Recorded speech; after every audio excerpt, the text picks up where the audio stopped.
For fast, cheap, and reliable Madden 20 Ultimate Team coins, make sure you guys go check out my sponsor U4GM Coins. Use code VENM at checkout for 5% off. Yo, what's good guys, it's Fire here, back from the video, and today I'm giving you guys what I think is the updated best run defense in Madden 20. Now, I think we all know at this point that the nickel 3-3-5 wide formation has definitely become the run defense meta, but I'm going to give you guys an updated setup with some unique adjustments on the best way to actually utilize the formation. Now, one thing that I recommend having is at least abilities on this player, so you can actually put a safety or a linebacker there, but I recommend at least getting one guy with abilities like Enforcer, Tackle Supreme, all those good abilities, just so that you can get those extended range of tackling, and you can also throw like Unfakeable. But I think it's definitely good. You're obviously using this player right here, so you put your guy with abilities right there. And yeah, that's pretty much it. You know, you would want some fast safeties ideally, but it's not necessarily a necessity. But with that being said, let's hop into the play. And the play that we're going to be running is going to be this cover one contain. Now, a lot of people like to run this two-man under, but I think this cover one contain is actually better. So let's hop into that. And I'm going to be showing you against the versatility of runs. I'm going to go stretch, dive, power O, off tackle, all that jazz. So we'll just try and get through that as fast as we can. Let's go ahead and hop out in a regular stretch though. So right off the bat, something that you want to do is you're going to want to man align. Now, to man align, what you're going to do is press Y and then the right bumper or R1 button. That's going to basically just align your players. It's more useful in tight formations like I form close and close slot, but you still want to have it. And in your coaching adjustments, you can actually set your auto alignment to man, so that's just an adjustment that you could rock with. But you're going to man align, then you're going to go ahead and press, and then one thing you're going to want to do is actually slant your D-line inside. Now that's an adjustment that we didn't do for the two-man under, but it's going to be different for this one. So you're going to pinch your D-line inside, and then obviously we're going to go ahead put our safeties in spies. So here's a look at the setup. You guys see it's definitely a little bit different. We have those QB contains as well, which are going to be very nice for us. If you guys want to get a little bit more adjusty, something you could also do is blitz that slot cornerback, but it's not needed. And in the case that they do actually put the ball in the air, that could, you know, maybe mess you up. You could leave him manned up though. It doesn't make too big of a difference. And then your user, you're obviously just going to move him. You could move him back. I actually kind of like for this play to like leave him a little bit closer. That's just me. Let's go ahead, wait for them to hike the ball here. And you guys see right there with our user, the contains are going to be very crucial. You just saw the contain putting in a ton of work right there. The QB contain, oh shoot, I didn't even set it up. But you guys see we're still able to blow it up. But the QB contains, the reason that they're so necessary and that I think they're way better than the other setup is simply because they just take away the outside run a lot better rather than the other setup where you don't have them in contain. So again, the setup is you're going to man align, that's Y, R1 or RB, and then you're going to go ahead, press, put your safeties and spies, and then just slant your D-line inside. That might seem like a lot of adjustments to some of you guys, but trust me, I can set this up in probably less than a second. Super simple. And yeah, even if they do put the ball in the air, you have everybody manned up. If you see your opponent making a lot of hot routes, I'm going to show you guys a little bit of what you can do to stop that later in the video. But if you see them putting hot route left, hot route right, then you could obviously switch up that adjustment. But you guys see, for the most part, this is bagged out. I wasn't even looking there, and we still stopped him for a pretty decent gain. So again, you're man aligning, you're pressing, you're slanting inside, and then you're just putting those players on contains. Like I said, you could also blitz your slot cornerback if you want. Go ahead, wait for them to hike the ball there, and you guys see that QB contain putting in a ton of work. If you were to cut it upfield, if you were to cut that stretch upfield, we have our user right there, and we also have the safeties crashing down on those QB spies. They're going to absolutely shoot the run at a high level. So again, I'm just going to go ahead and oh shoot, this is the one bad thing about the CPU, they just snap the ball when you're not even ready. But again, I'm going to go ahead, man align, press, slant inside, and then just put those players in spies. Usually the icons will be LB and 1, or LB and Y, not 1. But sometimes they switch up, so you just have to be careful that you're putting the right players in spies. Again, I also like to blitz that slot cornerback, especially in I-form tight and like I-form close, it might not be as good. But there you guys see our user right there. No way he could get through that. If he goes to the outside, we have a ton of players right there. I'll just show it a couple more times against stretch, and then we'll hop into a couple of other plays as well. And again, you could also put your user on a blitz as well. It doesn't really matter what he's on. Go ahead, wait for them to snap the ball there. And you guys see right there with our user. Now that was a little bit bad user played, but you guys understand that these players are a little bit lower overall, so they're not going to play the run as well. I'm using like 75 overall safeties.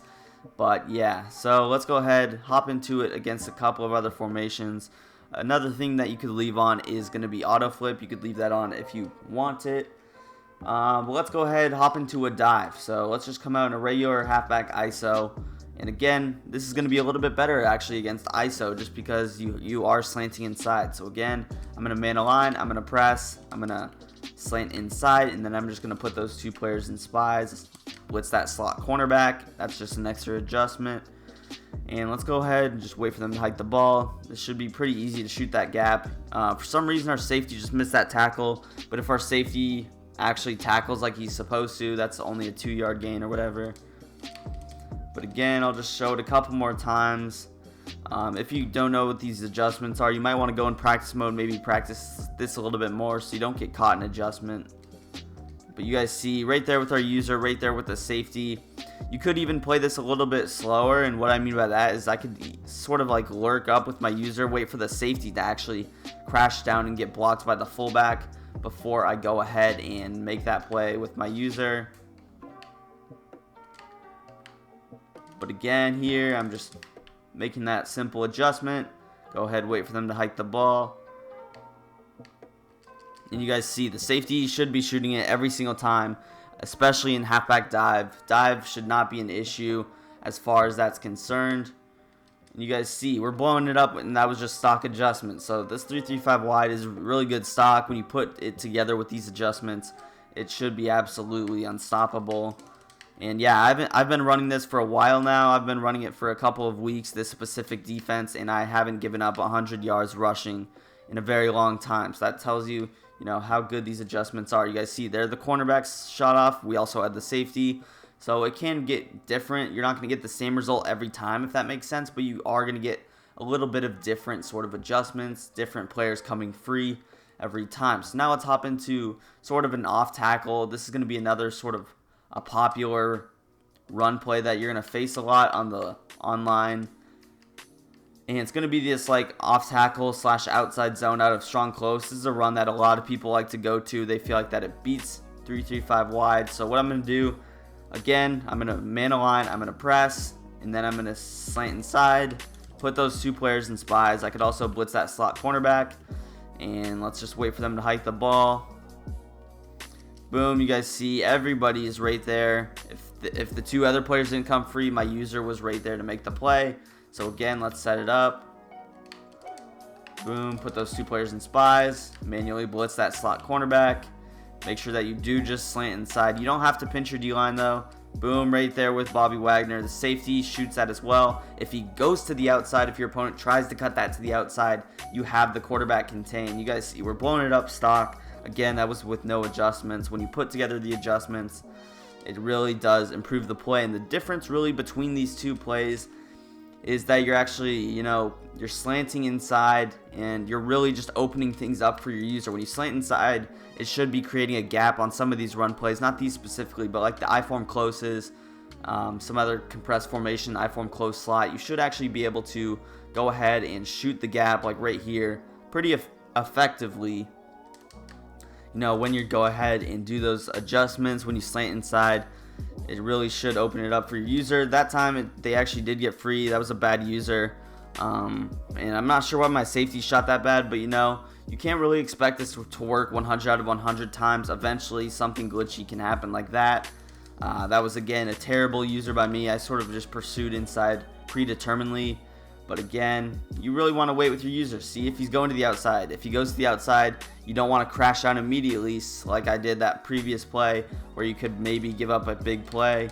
And again, take this with a grain of salt. We're using low overall safeties, low overall linebackers except for Wagner. So, in Ultimate Team, if you have those high speed, high pursuit, high overall players, they should be making better plays for you. And you guys see, contains work really well against the run. I think it's a very underrated adjustment to stop the run. But now, I kind of want to go over sort of a pass defense. Now, I'm not actually going to have the computer pass on me, but I'm just going to go over the adjustments. So, a way that you're going to know that your opponent is passing is you're going to see him hot routing. And what I mean by that is he's going to point to the left, he's going to point to the right. You see him do that, a couple of times. You're going to know that he's going to throw the ball unless he's a good player and he's sort of bluffing you. But the way that I like to do it is, first of all, you want to come out in the same exact look right off the bat. So I'm going to come out in this. But personally, what I like to do is I like to soft squat both my corners, and then I could just leave that as that. This is the adjustments I do. If he does, for some reason, put his player on a streak, this might be bad for you. But you could obviously put this guy in like a deep half or something, and then I have like the right of screen to my responsibility. I could go ahead and man up this player on the tight end, and I could actually use the slot corner like this. But yeah, if I'm using the slot corner, I obviously have that deep half to the right side, as you guys recognize. So let's go ahead, wait for them to hike the ball. They're obviously running the ball, but I would run back, defend the pass. You guys see we're still able to defend the run, but if they do catch you off with guard with a dive, even though they fake hot routed or whatever, then it shouldn't be an issue. You still should be able to defend the run. If they go with the stretch, it can, affect you a little bit, but just make sure you give him the same look. You want him to think that you're putting your players in spies. And if you wanted to, you could just leave it, put these two players in deep halves, and basically create a two-man under. It's not going to be the worst pass defense of all time. And you should actually be able to shoot the run very well as well. So you don't necessarily need the safeties per se when you're going with this specific adjustment. And that's the thing that I kind of like about this run D over the other one, is that when I'm doing these adjustments, I don't necessarily need to put my players in spies to blow up the run. I could still just basically sort of run this stock. All I'm doing is pressing and all that. As I say that, they blow it up because of a god-awful user. But yeah, you really want those safeties and spies. They're a good second line of defense if you just make an error like I just did. But yeah, it's pretty much going to do it for the video. If you guys did enjoy it, make sure you leave a like on it down below. Comment your thoughts on the play. Comment some videos you would like to see in the future. And also subscribe to the channel if you're new. Make sure that you guys are hitting that subscribe button. And peace. I'm out of here.